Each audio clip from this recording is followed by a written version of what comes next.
ಶನಿವಾರ ಹಾಕಿದ್ದಕ್ಕೆ ಸಿಇಟಿ ಪರೀಕ್ಷೆಯಿಂದ ವಂಚಿತನಾಗಿರೋ ಬೀದರ್ ವಿದ್ಯಾರ್ಥಿ ಸುಚಿರುತ್ ಮನೆಗೆ ಇಂದು ಸಚಿವರು ಭೇಟಿ ನೀಡಿದ್ರು. ಸಚಿವರಾದ ಈಶ್ವರ್ ಖಂಡ್ರೆ, ರಹೀಂ ಖಾನ್ ಭೇಟಿ ನೀಡಿ ವಿದ್ಯಾರ್ಥಿ ಸುಚಿರುತ್ ಹಾಗೂ ಆತನ ಕುಟುಂಬಸ್ಥರಿಗೆ ಧೈರ್ಯ ಹೇಳಿದ್ರು. ಪರೀಕ್ಷೆ ವೇಳೆ ಆ ರೀತಿ ಮಾಡಬಾರ್ದಿತ್ತು, ಅಧಿಕಾರಿಗಳು ಆ ರೀತಿ ಮಾಡಿದ್ದು ತಪ್ಪು. ಸುಚಿರುತ್ ಇಂಜಿನಿಯರಿಂಗ್ ಕೋರ್ಸ್ ಮಾಡ್ತೀನಿ ಅಂದ್ರೆ ನಮ್ಮ ಕಾಲೇಜಿನಲ್ಲಿಯೇ ಉಚಿತ ಪ್ರವೇಶ ಕೊಡ್ತೀವಿ ಅಂತ ಸಚಿವ ಖಂಡ್ರೆ ಭರವಸೆ ನೀಡಿದ್ದಾರೆ. ಭಾಲ್ಕಿಯ ಭೀಮಣ್ಣ ಖಂಡ್ರೆ ಇಂಜಿನಿಯರಿಂಗ್ ಕಾಲೇಜಿನಲ್ಲಿ ಸೀಟ್ ಕೊಡುವ ಭರವಸೆ ನೀಡಿ ಸುಚಿರುತ್ಗೆ ಆತ್ಮಸ್ಥೈರ್ಯ ಹೇಳಿದ್ರು.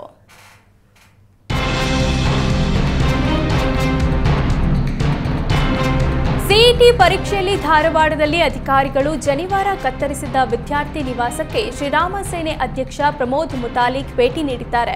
ವಿದ್ಯಾರ್ಥಿ ವಿದ್ಯೇನಂದನ್ ಮನೆಗೆ ಬಂದ ಮುತಾಲಿಕ್ಗೆ ಹುಬ್ಬಳ್ಳಿ ಧಾರವಾಡ ಬ್ರಾಹ್ಮಣ ಸಮಾಜದ ಪ್ರಮುಖರು ಸಾಥ್ ನೀಡಿದ್ರು. ಈ ವೇಳೆ ಮಾತನಾಡಿದ ಮುತಾಲಿಕ್, ಸರ್ಕಾರದ ಮಾನಸಿಕತೆಯನ್ನ ಈ ಘಟನೆ ತೋರಿಸುತ್ತೆ. ಶನಿವಾರ ಕೇವಲ ದಾರವಲ್ಲ, ಅದು ದೀಕ್ಷೆ ನೀಡಿ ಧಾರಣೆ ಮಾಡಿದ್ದು ಹಿಂದೂಗಳ ಭಾವನೆಗಳನ್ನ ಘಾಸಿಗೊಳಿಸಲು ಕೆಲಸ ಆಗಿದೆ.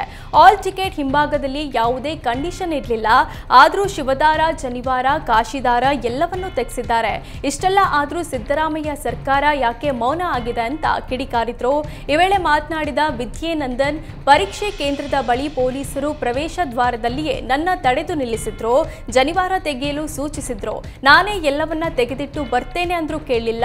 ಇಲ್ಲಿಯೇ ತೆಗೆದು ಹೋಗಬೇಕು, ಅಲ್ಲಿಂದವರೇ ಶನಿವಾರವನ್ನ ಕತ್ತರಿಸಿ ತೆಗೆದ್ರು. ಇದರಿಂದ ಮನಸ್ಸಿಗೆ ಸಾಕಷ್ಟು ಕಿರಿಕಿರಿ ಆಯಿತು. 2 ದಿನವೂ ಪರೀಕ್ಷೆ ಇದ್ದಿದ್ರಿಂದ ಪೋಷಕರಿಗೆ ಹೇಳಿಲ್ಲ. ಪರೀಕ್ಷೆ ಮುಗಿದ ಬಳಿಕ ತಂದೆಗೆ ತಿಳಿಸಿರೋದಾಗಿ ಹೇಳಿದ್ದಾರೆ. ರಿಕ್ಕಿ ರಾಯ್ ಮೇಲೆ ಶೂಟೌಟ್ ಪ್ರಕರಣದ ಸುತ್ತ ಹಲವಾರು ಅನುಮಾನಗಳು ಮೂಡುತ್ತಿದ್ದು ಪೊಲೀಸರಿಗೆ ಪ್ರಕರಣ ಕಗ್ಗಂಟಾಗಿದೆ. ಅಂಡರ್ ವರ್ಲ್ಡ್ ಲಿಂಕ್ ಶಂಕೆ ಹಿನ್ನೆಲೆ ಸಿಸಿಬಿ ಪೊಲೀಸರು ಕೂಡ ಎಂಟ್ರಿಯಾಗಿದ್ದಾರೆ. ಭೂಗತ ಲೋಕದ ನಂಟಿನ ಆಯಾಮದಲ್ಲಿ ಗೌಪ್ಯ ಮಾಹಿತಿ ಸಂಗ್ರಹಿಸುತ್ತಿದ್ದಾರೆ. ಆರೋಪಿಗಳ ಸ್ಪಷ್ಟ ಮಾಹಿತಿ ಸಿಕ್ಕ ಬಳಿಕ ರಾಮನಗರ ಪೊಲೀಸರಿಗೆ ಸಿಸಿಬಿ ಮಾಹಿತಿ ನೀಡಿದೆ. ಶನಿವಾರ ತಡರಾತ್ರಿ ಮುತ್ತಪ್ಪ ರಾಯ್ ಪುತ್ರ ರಿಕ್ಕಿ ರಾಯ್ ಮೇಲೆ ಶೂಟೌಟ್ ನಡೆದಿತ್ತು. ಇದೀಗ ಮಣಿಪಾಲ್ ಆಸ್ಪತ್ರೆಗೆ ದಾಖಲಾಗಿರುವ ರಿಕ್ಕಿ ರಾಯ್ ಆರೋಗ್ಯ ಸುಧಾರಿಸಿದೆ ಅಂತ ಆಸ್ಪತ್ರೆಯ ಮೂಲಗಳು ತಿಳಿಸಿವೆ. ಸದ್ಯ ಮಾತನಾಡುವ ಸ್ಥಿತಿಯಲ್ಲಿರುವ ರಿಕ್ಕಿ ರಾಯ್ ಸಂಬಂಧಿಕರ ಜೊತೆ ಮಾತಾಡ್ತಿದ್ದಾರೆ. ರಿಕ್ಕಿ ರಾಯ್ ಸಹೋದರ ರಾಕಿ ರಾಯ್ ರಾತ್ರಿಯೇ ವಿದೇಶದಿಂದ ಬಂದಿದ್ದಾರೆ. ರಿಕ್ಕಿ ರಾಯ್ ಮೇಲೆ ಗುಂಡಿನ ದಾಳಿ ಪ್ರಕರಣದ ತನಿಖೆಯನ್ನ ರಾಮನಗರ ಜಿಲ್ಲಾ ಪೊಲೀಸರು ಚುರುಕುಗೊಳಿಸಿದ್ದಾರೆ. ಎಸ್ಪಿ ಶ್ರೀನಿವಾಸ್ ಗೌಡ ನೇತೃತ್ವದಲ್ಲಿ ಜಿಲ್ಲೆಯ ಎಲ್ಲಾ ಇನ್ಸ್ಪೆಕ್ಟರ್ಗಳನ್ನ ತನಿಖೆಗೆ ಬಳಕೆ ಮಾಡಿದ್ದಾರೆ.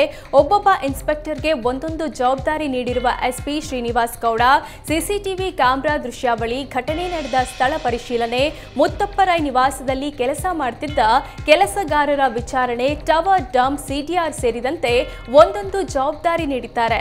ಇನ್ಸ್ಪೆಕ್ಟರ್ಗಳನ್ನ ಎಎಸ್ಪಿ ಸುರೇಶ್ ಹಾಗೂ ರಾಮಚಂದ್ರಯ್ಯ ಮಾನಿಟರ್ ಮಾಡ್ತಿದ್ದಾರೆ.